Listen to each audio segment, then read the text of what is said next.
if someone were starting at zero, Rob, like on this support doc stuff, what would be your recommendation to them, right? Day one, starting at zero, building some support docs with the intention of training an AI agent and leveraging that. Where I would start is exactly where I started, was answering the questions that were the most painful for me. Um, the ones that every time the ticket came in, I went, oh, not again. Oh, by the way, the conversation we had yesterday was if you're starting from zero, just create the categories that we have, right? And then just have a goal of writing one article per day of the most frequent question that day. And instead of answering that question, send the article back, right? Then in 6 months, you're going to have 160 articles or whatever the math is, 180 articles. You will have almost your entire base of possible questions covered. And if you can get in the habit of sending articles to people that actually answer their question, that is a foundational starting point for making AI support work. Right? Yeah. And that's exactly where I started as well. Like when I would get the question in an email before we even had support docs, or when we first started, as soon as I get the question in the email, I was going to have to write the email with the answer anyway. So why not write it as a support doc? Yep. Spend that extra little bit of time formatting it, maybe do a screenshot later, write the doc, send them the link to the doc, and then again, I was going to have to write the content regardless, whether it was in an email or the doc. Might as well be in the doc, because the next time somebody asks that question, now there's a doc that exists and they can answer their own question and get that resource. Is there a difference in how you would write a knowledge base article that's kind of primed for AI compared to how you would type a response to a person, or maybe write an article pre-AI? Is there a specific kind of couple of guidelines that you follow? Yeah, I mean, ultimately, today, writing any article, you're writing it for AI and the human reader. It's got to be formatted for both. There's a lot of similarities between the human reader and the AI.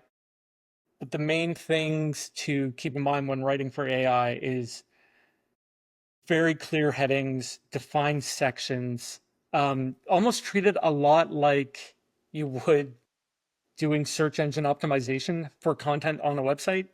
You know, your H1s, H2, H3, bold this text, put a list here. All the things that are going to check the boxes for your search engines are really the same things that check the boxes for the AI agent and also for your human reader. It makes it easier for them to read. But the main things to really understand is visuals and videos. Um, like Finn is just getting into being able to interpret images. So, like you would for, again, developing web content, you're going to do some stuff for the American Disabilities Act, and you're going to have meta tags that describe the picture. So that way, if somebody is visually impaired, they're not reliant on the picture, they can get the description, right? Same thing for the AI. You're going to put a picture up, but your guidance, like the text below, needs to explain what to do, where to click. It can't just be a picture with an arrow pointing at the add domain button. No, you need to explain it. Like in the code script section, locate and click on the add domain button at the bottom. You need to Yeah. describe it. There That you way, go. Yeah. yeah, So yeah, so right. in this article, which we will reference everywhere you're watching this, is install your tracking script on support.rbdb.com. Again, use our entire knowledge base as a template. Use that article as a template for how to write articles. And to come off the top rope in wrestling speak, Robb actually created a chat GPT whose exclusive purpose is to optimize the post for both human and AI. FAQ, frequently asked questions. Why is this so important? and how do you store it in here? Yeah, so FAQs, they capture real user language. They increase coverage for edge cases. They prevent, well, support tickets, and they boost AI confidence because they're asking the same questions that users ask and giving the direct answer to that question. They're just wildly important. I mean, your main documentation, like the articles need to cover, say, 80% of the core use case. And then the FAQs, again, tend to be more for those edge cases. Yep. And to reemphasize, take the exact way you're being asked the question and write it as the question. And then in the response, rewrite the question. I also want to point out that, and Rob, you can clarify, but systems like Intercom, which is what Finn lives on, Finn is the Intercom AI bot that they have. Intercom tells you and Finn tell you what your most asked questions are, and they actually line out all the different ways people ask the question. On top of that, they will also tell you the degree to, like, if you're really struggling to help people with login issues based on your AI or your knowledge base, it'll call that out for you. So this doesn't all have to be done in your head, right? This can be usually the softwares. Like if you're using Finn, we already know it'll do it, but other chatbots will do this as well on the support side of actually telling you where you need to improve. So it doesn't have to all be within your imagination. Yep. And we think facts are so important that we put facts at the end with nested within every core subject in our knowledge base. So there's main facts and there's frequently asked questions about every single integration, right? So questions are what people are asking in support. Questions are what you are hiring these agents to answer. The more questions you can have documented, related to different categories in your knowledge base, the more ability your AI is going to have to give a precise answer that is correct to the question that is being asked. Facts, facts, facts, baby. And might even prevent support tickets, right? Yeah, Having great facts, exactly. which is great. All right, troubleshooting. Let's get into that. Troubleshooting, usually a user is working through an actual problem, right? And they need to kind of go through step by step. Some bots are trying to resolve something as quickly as possible. Maybe in the realm of troubleshooting, they actually need to walk through them step by step. So how do we handle troubleshooting? Yeah, so the way we're handling troubleshooting, it depends on the subject. But we've got some core troubleshooting docs. We've got 3 or 4 that are common issues that users might face in general: login, no collection, etc. But then there's also troubleshooting that's specific to script installation. There's documents that give how to troubleshoot specific errors that you get using our script validation tool. So when you run the validator, it will check the script install, and depending on what it finds, it will show a certain message on the screen. And the documentation for those error messages will teach the user exactly how to resolve that specific issue and what might be the cause. So ultimately, they're step-by-step guides to common problems. So when somebody faces problem A, it gives them, it addresses problem A and then gives them the step-by-step guide on how to resolve that and what to look for, and the various nuances of each of those problems. So like, again, that no collection troubleshooting one, there could be a handful of reasons, depending on, is it no collection, period? You haven't collected anything on your site. Is your account offline? Did you reach your cap? Is your trial over? Is your script still installed?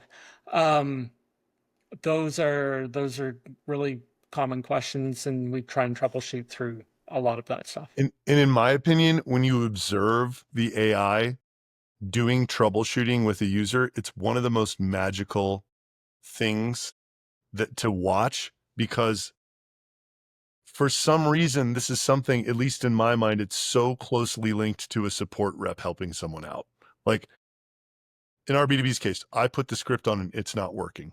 Like Finn, in almost every case, without Robb, can get their script activated. Unbelievable. Right? So like I think there's there is that version of everyone's app. So have a troubleshooting section specifically for that, right? Because people respond well to lists, like they'll work with it, like, you know. I think the list too, Rob, does the list help the bot can like understand? I mean, one, I think this article is no collection one is sort of written in the uh it's written like in order from what's the kind of the most common problem to be happening under the umbrella of no collection, and then you very clearly line out the solution. The bot knows to that that's the solution, and just the way it's organized, I can see how that lends itself to like someone going through a troubleshoot. I mean, a troubleshooting is just a list. Is it X? Is it Y? Is it Z? And you keep going until you find what the thing is. So I feel like you wrote with that in mind. Yeah, I definitely did. It's really, they're kind of ordered in the more likely the cause. Yeah. Yeah, until least likely. All right. So we have this huge knowledge base. In RB2B's case, about 400 support articles. Now, if RB2B goes through and makes some changes to the software, it would be really annoying to go through and fix every single article. So where do change logs come in and sort of help with contextualizing this info for the bot? Yeah, so I mean, it's more than just the bot. It's also, again, the human reader, the user that's going to go look at the change log and see when changes happen. But again, it's wildly important for the AI to show what changed and when. Because if there was a bug that was fixed at a certain point, that can give context to a user problem. Oh, profiles weren't going from A to B, but suddenly they are. What changed? And the AI can go, oh, well, on July 7th, we did this change to the Apollo integration and this fixed it. So it gives context to the evolution of our product, not only for the AI, but also for the user, and shows when and how and why things were updated and changed. And again, that context is key to the AI's understanding of exactly how everything works. Moral of the story, it's a very low lift to keep a change log, and it will help in very nuanced ways substantially. So just look at our change log and keep something like that. Every time there's a code push or a bug fix, just make a bullet and describe what it is. You will be thanking yourself. 3 very big components of a knowledge base: frequently asked questions and FAQ section, troubleshooting section, and then 3, a change log, and that is going to help the bot substantially. Yeah. So this GPT, I've got a public facing one that is not trained on RB2B stuff specifically, but then I have my own version of this that is trained on our product, so it can kind of fine tune our documentation contextually. But this GPT that Adam was just sharing, it is trained on Intercom's best practices for how to format and write documentation for not only human users, but also the AI. It's also trained on just best practices for support in general. And then there's also a bunch of human psychology stuff that's sprinkled in there about how to phrase things for better understanding and just nuances for the human reader as well. So again, it's optimized for the AI, but also optimized for the human reader. Essentially, what it does is it will take an article that I've written and I can plunk it in and ask it to refine it or optimize it, and it will reformat the article with the right headings, and it'll create lists where needed, and just really restructure everything and fix any grammatical issues along the way. And again, just make sure that it's completely optimized for both the human and the AI reader. Sweet. So Yeah. that way Here's the it before. benchmarks. Well, you already ran it through here, so it didn't do much, but that's the point. You can click a link to this chat GPT that's being shown on the screen right now. The prompt is very simple. Just say optimize this article, and it's going to spit out the exact version of what you want to do to optimize it for human and AI. Let's talk about iteration. There's kind of an overarching philosophy here when it comes to AI about iteration. What is your goal with iteration? I believe there's some sort of rock that was put in place, like an actual business goal, to kind of work towards this broader goal of constant iteration. Yeah, so ultimately the rock, it was pretty straightforward. Go through every Delphi and Intercom AI ticket and improve the answers to the best possible answer. Whether it was a ticket that didn't get resolved and got bumped down to a human, those are almost always analyzed and then documentation updated or guidance or whatever updated to prevent that in the future. But even articles that, or not articles, but tickets that were resolved by the AI, they're reviewed to see if there's somewhere that we could improve it, or maybe one of the answers therein wasn't as awesome as we wanted it to be. Well, can we tweak that and make it better? And just as an example, right? Like Delphi has all of the conversations that are happening with my clone right now, right? And then 7 minutes ago, someone asked, "Can I get a demo? How do plans and pricing work? And how many credits do I need for 60,000 visitors?" I hate this answer, right? So I would revise it to something like, "It really depends. We could resolve up to 25,000, but with that level of traffic, you're likely to exclude a substantial amount of resolutions and be at a much lower price point." Like, if that's what I wanted to say, right? And that's me altering that question. So the next time we got asked something like that, instead of answering something I didn't want it to, it would answer that, right? So I spend 30 minutes a day doing this. If you are doing something like this, this is now your job, right? It's going to sit there and answer these questions 24 hours a day. And whereas the old job was to answer them correctly in real time, the new job is look back at what was said and make sure that the next time it gets asked, it's said the way you want it said, right? And I think the standard that Rob and I have adopted is this answer good enough that if a human was working for us, we wouldn't say, "Why did you say that?" Right? So that's what you do. This is the Delphi interface. Intercom has like a similar thing you can do with snippets, but like, yeah, that's kind of the idea here. It's not set it and forget it. It is constant iteration. It kind of never ends, right? And like that is basically what we're doing here. And on that front, you need far less people to iterate, especially once you've gotten your knowledge base down and everything. Especially if you're early on. I mean, our B2B got this off the ground quickly, and we got a lot of users really quick. Yeah, just to give you an idea, right? Like we have 60,000 free users. We're 5.5 million ARR, and we have 3 people working on this, right? Robb, who his entire job is improving intercom answers, and then whatever gets deflected to a human, he deals with, which like the number of times that's happening, and we can show reporting on this, it's getting lower and lower every day, right? Then me on the sales and marketing is the same thing, right? My clone gets asked 60 questions a day, or like 60 people ask questions. They probably ask 3 each, so 180 questions a day. Each day, I make fewer and fewer changes. And this is the new job, right? Like this is the new executor of go-to-market and customer support.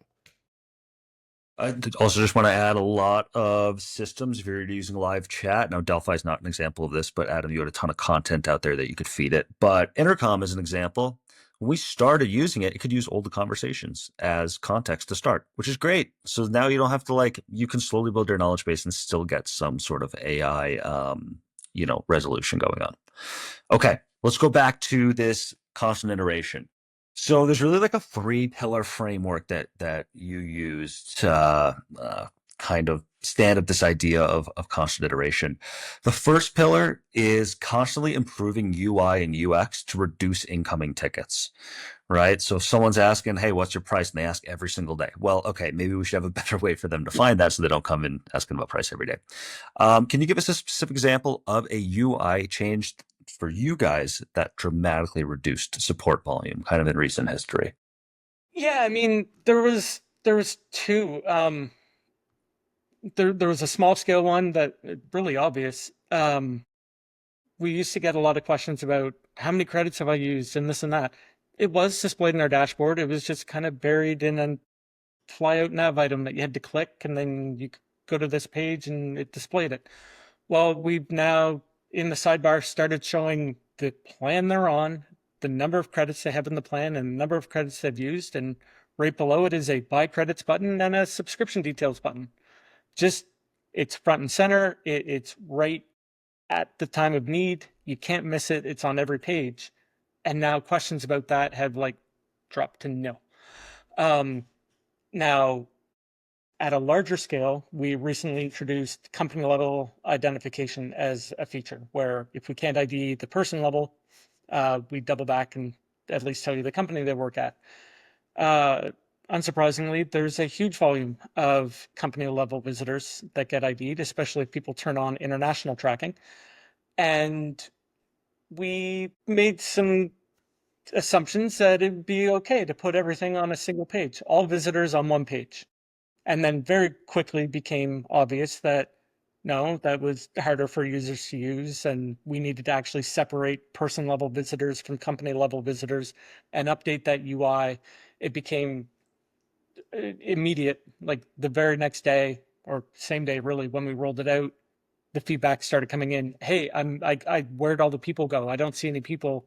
What happened? Where'd all the people go? And we're like, well, there's still people. It's just you're getting 4 company level visitors for every one person, or 5 or 6, 10 if you've got international. So you could go a page or two without seeing a person level visitor because so many company level visitors were coming in. And it gave people the impression that their service had actually stopped working and that we were giving them bad profiles. And we're like, no, brand new feature. So we separated it. And that feedback from users was instantaneous. And we knew that we made a whoopsie and needed to go update it. And now, again, no problems. It's totally understandable. It's very clear. So getting that feedback right then from users and going, hey guys, we need to make this change, let's go do it, was super valuable. There's been lots of those examples over the course, but that was the most recent and biggest one. So the one way to improve the whole thing we're trying to do here is eliminate tickets, right? So one way to eliminate tickets is to revise an answer to a question specifically to make it perfect. Another way to eliminate tickets is just fix your UI so that the tickets don't happen, right? Then another way is to write articles. And I think a great way to figure out whether or not you should write an article if you're starting from a very early point is if you're using Delphi, there's these creativity settings, right? If you set the creativity on strict, and I think Intercom has something similar, right? If you set it on strict and someone asks something that the AI can't literally find written in a document, it returns an answer, something to the effect of, I don't have the information for this, email Robb at rb2b.com. When we use Delphi, we left that setting on strict for a month to just see where the holes in our documentation are. And it's an amazing way to find the holes in your documentation. So that's the recommendation. Start out, put your settings on strict, let the AI tell you it doesn't know, and then create documentation to fill that hole. Then eventually the number of the AI saying it doesn't know is going to go down to where it's almost nothing. and then you can put it on this more adaptive setting, and then it can start. It never says that it can answer questions about virtually anything. Somebody asked me about Knight Rider, the show, the other day, and Kit the car, and it gave it like an amazing answer, right? But that's my recommendation for how to decide when to write an article and when to just revise an answer, right? You want to revise an answer if it's reading your documentation and getting it wrong. You want to write an article if there's no documentation at all and it's trying to go out to the internet to figure out what to tell your users. That's not what you want, right? So there are clearly questions and things that pop up that you can just by eye tell are things you need to tighten up, either in the language of your snippets or your answers, or holes in your knowledge base. But besides sort of going by eye or by ear, usually bots and bot softwares will have a section that will actually help lead you to water here and actually tell you where the holes are. For Finn, for Intercom, I believe there's a feature right here. Yeah. So guidance is a fantastic feature that lets us give Finn more context. Think of it like a prompt, really. In the past, you were reliant completely on the articles as how it interacted with people and answered them. So if somebody had a login issue and went, hey, I've got a problem logging in, well, it would go reference the login doc, and it could be this, it could be this, it could be this, it could be this. Here's all the, like, depending on what your problem is, it's one of these. Well, guidance, you can give it context and be like, hey, look, if somebody messages about a login problem, ask for more information. Ask them exactly what the login problem is. Is it that the email address they're using isn't found, that they're not getting the email that we send? What's the problem? Are they logging in but then getting a 403 error? Are they getting kicked out? Like, login problem are they facing? And when they answer, then provide the contextual answer to that problem, instead of going, here's all the things, it might be, good luck. But you can also give it guidance on how to communicate with users, when to say certain things, what to say, what sources to reference, when to escalate, when to link to a doc, how to handle edge cases.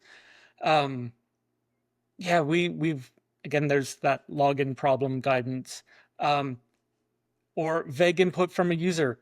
If the user's description's too vague or lacks enough detail, prompt them for additional context, like ask leading questions. Guide them into helping you, the AI, help them.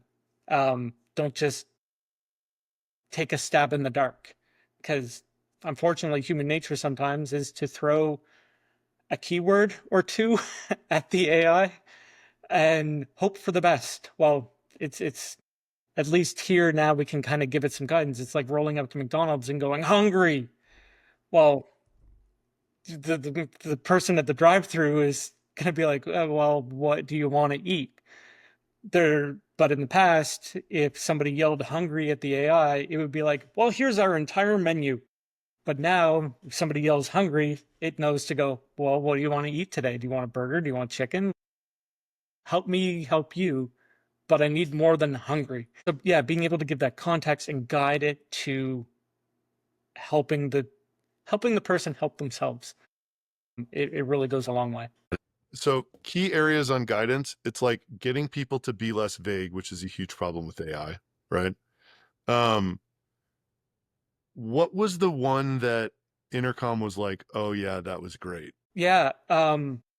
So it's really obvious, but at the same time, so all of our support documentation, which again is the core knowledge, core part of the brain of Finn, the support documentation, because it's intended also for the human reader, sometimes would say, hey, if you've got questions or concerns about this feature, reach out to our support team at support@rb2b.com. Cool. That makes sense to the human reader. But then the human would be interacting with Finn, and then by default, it was, because that was part of the documentation, it would then tell them to contact support@rb2b.com. Then they'd email us and then get Finn, and they'd go in this loop because every time Finn was like, hey, yeah, contact support. And then the human would get frustrated and going, I'm already contacting you. So really simple guidance. If you're already talking to the person, don't suggest that they email you because they're already talking to you. It doesn't do it anymore. There's no more frustration. It's awesome. But yeah, really, really simple, straightforward, obvious. But again, the AI doesn't necessarily have that context, right? Like it doesn't know that it's supported RB2B. It's saying, well, this is what the documentation says to do. This is great. Go contact them. So yeah, telling it not to contact them, again, it was huge. And would you say one of the best sort of like uses of guidance is observing loops and then writing something that eliminates loops? Yeah, absolutely. Yeah, if a user or the AI gets into this feedback loop with themselves, find a way to get them out. But again, that was such an obvious but really simple win. Was to just tell the AI not to tell them to email them because they're just going to get the AI again. It was great. Right. So, guys, RB2B is using two main AI softwares to run sales and marketing. So, number one, Delphi. Delphi is being used for sales and marketing. Why did you choose this for the sales and marketing side? You were already using Yes. Fin before. And we're looking at the Delphi window right here, right? So I click get a demo, it responds. Why Delphi for RBDB? Because unlike Fin, Delphi will actually make a clone of me. For RBDB, that's important because, I mean, apparently it's apparent from looking at our website, this is an influencer-led sales motion. My thought leadership on LinkedIn is driving people to a website which features me as an influencer, which then they can talk to me and ask me questions about RB2B. Fin does not have that capability. I thought that for before people signed up, that would be a really novel thing to have them ask me the questions. And by the way, like before people sign up and use it, there's really only 5 or 6 main things they ask, right? So like I would say that Delphi's capabilities are not as sophisticated as Fin's, but just because this is influencer led, I really, and Robb agreed, like we thought that it was worthwhile to have a clone of me, before the sign up. Now, I'll pass over to Robb. Fin is everything after the sign up. Why are we using Fin for after the sign up? Can I? Oh, sorry. Can I just ask one Yeah. side thing too? So, is there a difference in the end goal of Delphi versus Fin when it comes to resolving the conversation? So, like Fin, the support wants to get a answer that can resolve the thing as quickly as possible, resolve the conversation. Is Delphi a little different where it's more open ended and open to chatting with you longer? Is there any differences there? I mean, it's supposed to kind of wrap things up with sign up for a free trial. It does that pretty well, but a lot of people have like 1 or 2 questions and then they don't, that's what was stopping them from the free trial or the free account anyway. So it's like, tell me about plans and pricing. Tells them about plans and pricing. And it's like, if you want to sign up for free, click here, right? Like that's kind of the orientation of Delphi, whereas Fin is trying to get the issue resolved, right? All right. So why Fin for support? Yeah, so Fin for support, the main reason is because we can feed customer data into Intercom directly from our app. So Fin can answer things contextually. It's more knowledgeable on the minute details of the user's account when they come in and say, I'm not collecting any profiles. Why? Well, it can actually see what their account status is and see what plan they're on, see if they're out of credits. It has that detail and can answer with context at a granular level for the user. It's also, again, built directly into our app. We've got real-time data from the app. We can see when they're logged into the app, they're going to be logged into Intercom as that user. There's 1,000,001 dots connected that creates a spider web of data and knowledge between them that really helps the user and intercom solve the problem together. So if you had to pick between Fin and Delphi, you could only use one, and you have two different use cases, which bot would you use to solve both the problems? If I had to pick one over the other and could only use one, Only one. for what I'm doing, it's 100% going to be Fin with intercom. No shade to Delphi, but again, for all the reasons that I just mentioned, intercom having that spider web of data from our app to be able to answer things contextually, specifically to that user instead of just the general, here's the answer to the general question. All that knowledge, that interconnectivity with our app is what checks all the boxes and puts intercom well ahead. Yeah, for me. and by the way, that's another reason why it was okay to use Delphi for before they create an account, because none of that's relevant before they create an account. It's really just a set of Exactly. questions. And then the shortcomings of Delphi as of right now, and everyone's building they're improving their products rapidly. There's not great reporting. There's not really great workflow capability yet. I mean, they're working on it, but like they just don't have it yet. And then one thing that I really dislike, which is worth mentioning, is you can capture an email after a certain amount of questions, but in capturing an email, they require the user to create a Delphi account rather than just capturing it in line, which is like really annoying.